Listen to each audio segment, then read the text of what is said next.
Halina't silipin natin ang pasabog ni Kathryn Bernardo mamayang 8 PM. Halina't panoorin natin ang buong detalye.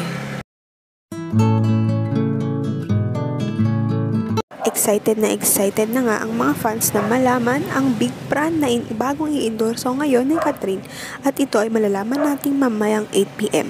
Ayon nga sa kanyang source, FYI, solo ni Kathryn yung ganap niya mamayang 8 PM, kaya kumalma kayo. Solo po niya, as in solo. Congrats girlie, official endorser ka na talaga ng isang big brand. Sa ngayon ay panoorin muna natin ang trainer. They say it's spring, this feeling light as a feather. They say the same.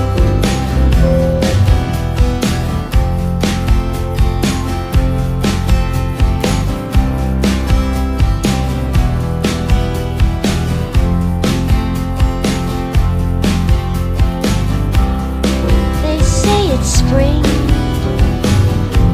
this feeling light as a feather. They say the same. Sa ngayon, maghintay na lamang ng latest update sa Katniel.